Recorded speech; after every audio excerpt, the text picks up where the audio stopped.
Welcome back to Fox 12 Now. I'm Greg Miller here live in the Fox 12 Oregon newsroom. Thanks for joining us. Something that has been at the forefront for many people in Portland and even in the broader region has been what's going on with the Portland Trailblazers. The new ownership group, led by Tom Dundon, took over and purchased the team. And one of the things that they are seeking are renovations to the Moda Center. And they're asking for around $600 million. We'll get into the actual details of the dollar amount here in a minute. But the basis is asking for some funding for that. The state is committed. The city of Portland has been debating on this. We heard from Adam Silver, NBA commissioner, saying that it seems like things are off track as far as the negotiation of the renovations for the Moda Center. And at the heart of it all is something that for Blazers fans would be the worst thing that could happen with this, is the Blazers leaving the city of Portland after almost 50 years or over 50 years here in the city. So that is really what's at the crux of a lot of this. There's now a new coalition called We Are Rip City, involving different business owners and organizations that have come together and advocating for those renovations to be made. We're going to talk about that right now and get some more details. We've got Jim Etzel from Sport Oregon joining us here once again. Jim, great to have you on the show. Usually we're talking about an event that's going to be happening, or some fundraising that's going on, or helping out kids with sports. Right now, though, we're talking about renovations to the Moda Center and this coalition. So would you mind just telling us, we're just finding out about this, telling us about this coalition, a little bit of how it came together and really what the goals are of this? Yeah, well, the coalition We Are Rip City exists because the civic community just cannot stand by and hope for the best in this whole negotiation. And if we miss this window, I truly believe that we will not get another opportunity. Our campaign really isn't about politics. It's about economics, civic identity, once in a generation investment opportunity that requires the Portland City Council and Multnomah County Board of Commissioners to act urgently and to meet the moment. Our state legislature already committed $365 million in the short session. The reason we started this in Sport Oregon as a sports commission, this is a place that we felt we needed to take a leadership role as being one of the lead or co-chairs of the coalition.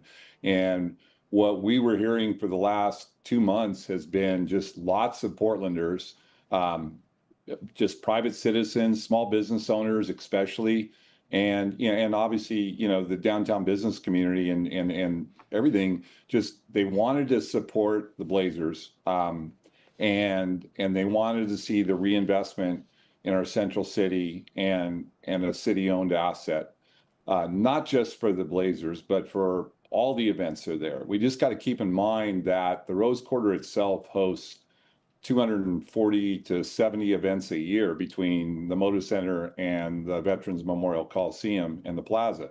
And 140 to 160 of those are in the Moda Center, 41 of which are Blazer games. And so there's another 120 events a year that require, a modern arena that is competitive against its peer group nationally, not just regionally.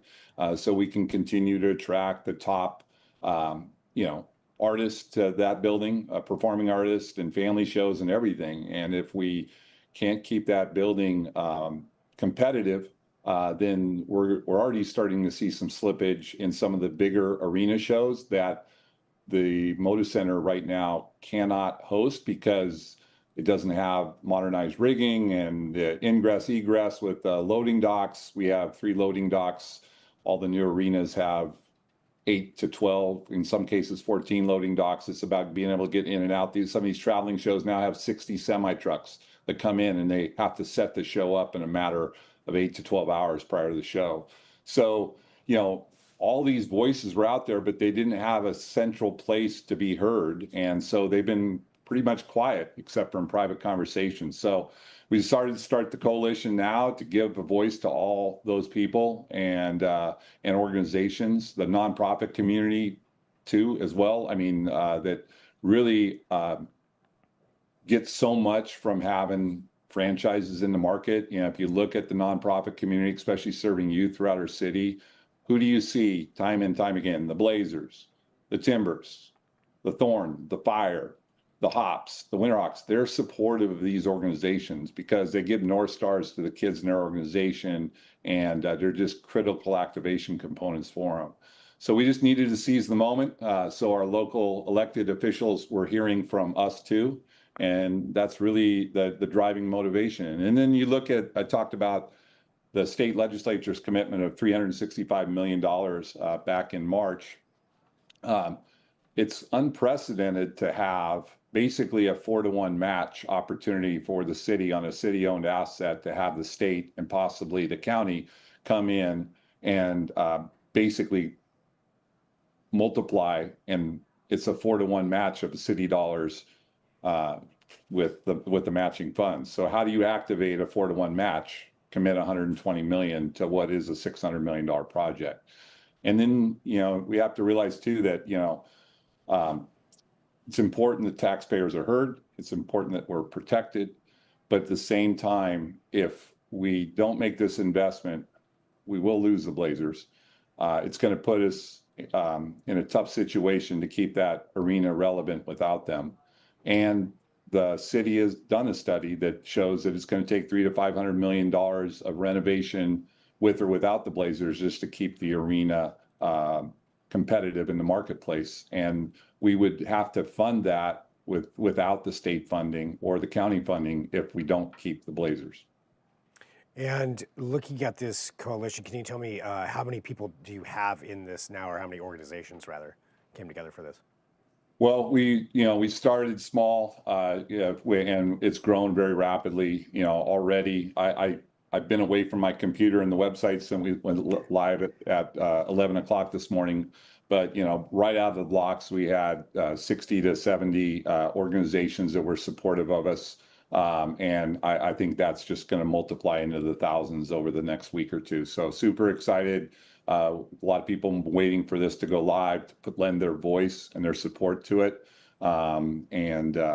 So, you just look at the chairs of our coalition too. They just are people that are embedded in this community. They care deeply. They serve. Some work in. They're all business people, but they're small business people.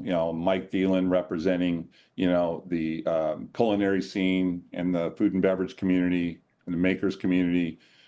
Victoria Lara, incredible leader in our community, a small business woman that has just rolls up her sleeves and does everything for the community. Kara Stoudemire Phillips from Moda Health, just as a pillar in our community. It serves on so many boards, nonprofit boards, whether it's Oregon Community Foundation, Rose Festival Association, you name it. She has a long list. It's just people that care deeply and understand in a very meaningful way what this Blazers organization means at so many levels to the vibrancy and vitality of our city and our state. When, just asking this as a broader economic question, if renovations were not to happen to the Moda Center, say the city passes on this, that funding option from the state expires, whatever it may be, if the renovations do not happen, would this, Blazers or not, economically affect other businesses and some of these partners of yours in the city, even if they don't operate at the Moda Center? Absolutely. So, number one, the building becomes more of a burden on taxpayers because without the state money, it all falls on Portland City taxpayers to keep that building relevant. Number two is the Blazers, primarily their season is in the late fall and through the dead of winter and in through spring. And sometimes it gets into early summer if we're lucky with playoffs. But that's the time of massive need at the street level retail in our community is in the winter months. And whether it's a home game or it's a road game, especially, bars and restaurants, people come in before or after games when there's home games and to watch games when they're road games. And they already struggle for foot traffic at that time of the year. And now we take our primary entertainment driver through the winter months and they're no longer here. And so the hurt and pain would be real, especially not just in North and Northeast Portland, but throughout the city and throughout the state where fans gather. So there's a lot at stake. And then you look at the workforce. I mean, the number of jobs that are indirect or directly connected to the Moda Center, the Blazers, and every other event that's in there. Those are big impacts. Those are very real impacts. And let's look at if we do make the investment, then, you know, the amount of jobs that are going to be created through construction jobs and all of the local companies and vendors and suppliers of what's going to go into that renovation. But, you know, it's way beyond the jobs, but the jobs are the most critical deal. In a time where, you know, 6 years ago, 7 years ago, I think we ranked second in the country with the number of cranes in the air, construction cranes in the air. And today, I don't think there's a single crane in the air, and we're last. So we need this to spur not just jobs, construction jobs that are good paying jobs, but we need it to inspire and hopefully catalyze other investments throughout the community from a development perspective, whether it's housing, it's mixed use, whatever. So, and then we get down to the district it sits in, you know, Albina Vision Trust and 1803 Fund. I mean, this restorative neighborhood that has been envisioned and has already broken ground and completed 2 projects last summer. And we have residents now in the neighborhood for the first time in, you know, almost 70 years. I mean, this is, you know, the whole central northeast corridor, whether it's, you know, the Rose Quarter District.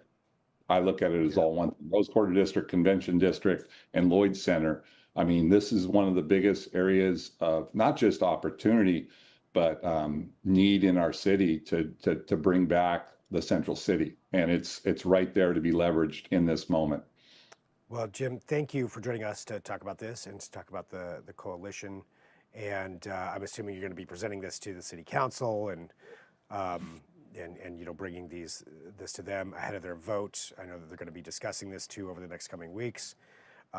So looking forward to hearing more about that as well. And it looks like we're out of time, but Jim, thank you. I gotta have a call to action. Let's go to weareripcity.org.